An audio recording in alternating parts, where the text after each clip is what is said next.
Hello, LinkedIn colleagues. This is John Herrera, President of MuniTemps, Municipal Staffing Solutions, and thank you for joining me on this City Speak blog today on LinkedIn.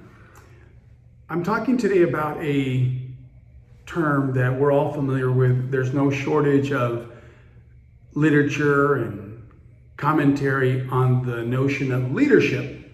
But I wanted to share with you, based on in my life, what leadership has meant to me and what I think looking forward to the next 10, 20, 30 years in leadership, that I would like to highlight some things that I relate to.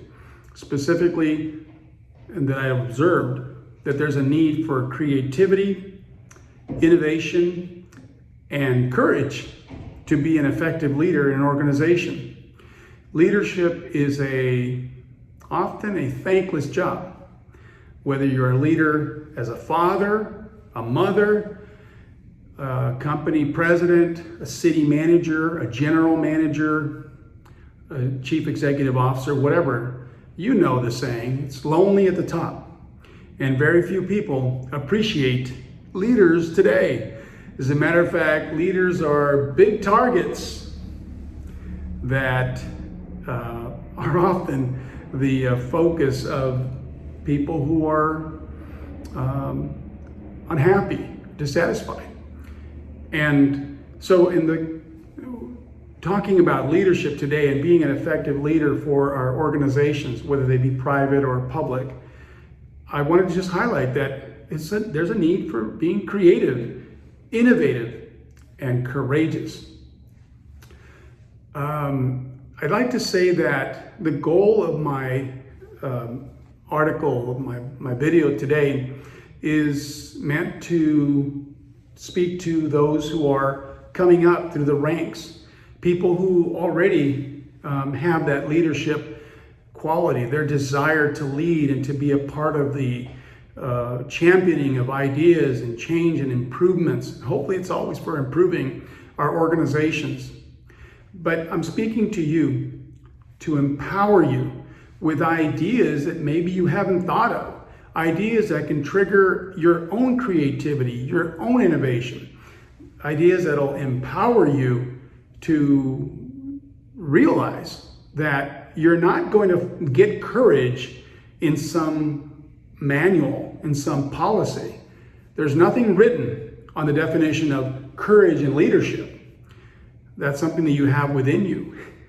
If you can think of the Wizard of Oz, remember the movie, The Wizard of Oz? It's an old movie, but most of us have seen it. The cowardly lion, who was afraid of his own shadow, received counsel from the great Oz. If you remember what he said, he says, you are merely the victim of disorganized thinking. Get your mind together and realize that you have a job to do. You are the lion, right? The king of the jungle. Well, as a leader, you are the boss of that organization, of that company, that entity. You can't be afraid, right? You just have to have organized thinking, how you think about leading your company, your organization. Courage is all about the heart. Courage comes from the Latin root word cor, corazon, right? So it's on the heart. You have to have a strong heart, a love for people, and a love for doing good and leading your organizations and your groups. And also, as the great Oz said to the cowardly lion, you've always had the power, but you need to learn it for yourself. I myself have gone through life looking for that answer. Who can give me courage? Like the cowardly lion, right? Nobody's going to give you courage. You need to go out and find it. It's in you. It's in your heart. And you have the power already. There's a proverb, an ancient proverb over 3,000 years old. Proverbs 28:1 says, the wicked flee though no one pursues, but the righteous are as bold as a lion.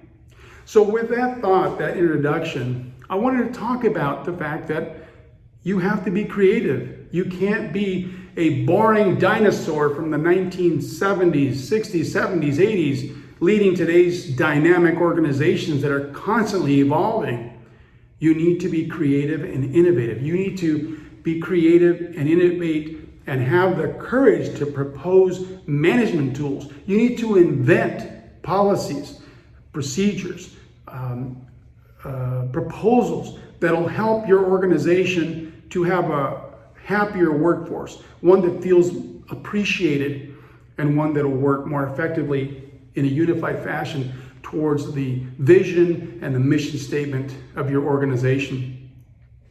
So you might say, well, what are some examples of creative and innovative leadership that it takes courage to implement? Well, there's many examples, but I came up with 5. One, have videos and podcasts. Your organization needs to be creating lots and lots of videos and podcasts that can then be used to train employees, to sell them on the reason why we're doing what we're doing at our organization. You need to help every member of your organization to internalize the values, the core values of your organization, and then they need to be reminded of it constantly. So videos is a really good creative and innovative management tool. Second, giving employees de minimis gifts. You know, one thing that I learned is that a 5% pay raise for an employee or a 5% bonus, although it's important, especially in these times of inflationary, rising prices, they don't yield as much benefit for the organization as a de minimis gift, a $25, a $5, a $10 gift card to Starbucks or Chili's or TGI Fridays, whatever. People just want to feel appreciated. Memorizing, having a list, remembering their birthday, the anniversary date, something special, when they graduated, whatever, when they started work. Well, obviously you have to do that anyways for the evaluation, but the other thing is that there's 100 different ways that you can pat employees on the back. And that's your job as a leader, as an effective leader. And you need to make time for that. You cannot ever be too busy to be on the lookout for something great, something cool, something interesting, something valuable that an employee or a member of your team has done. Number 4 is flexible work schedules and work from home arrangements. You can't be old-fashioned anymore. You have to look for new ways of providing number 5 was work-life balance, so that people, if they're happy at home, right, with their wife or husband or significant other, they're going to be happier at work and they're going to do better work for the organization, be a stronger part of the team. So remember your purpose, the reason why you're getting paid the big bucks.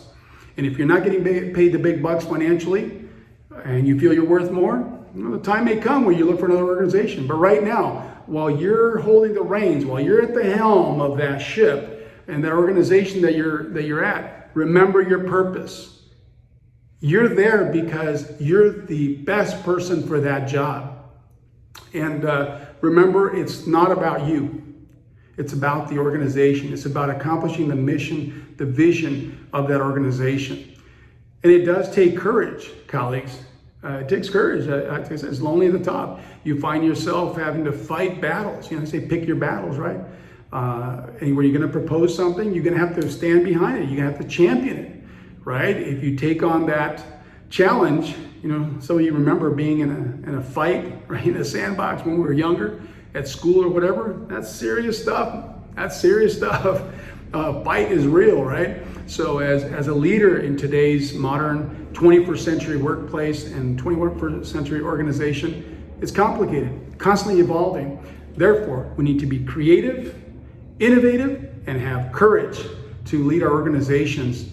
You have to be really, as I've said before in other videos, passionate about doing a really good job, loving the people, the community, the stakeholders that you serve, and loving the people that are part of your team to do a good job for your organization. So remember, go do it. Be creative. Look for creative, innovative ways, and have the courage to lead your organizations. I wish you well. This is John Herrera from Muni Temps and the City Speak podcast. Have a great day. Bye-bye.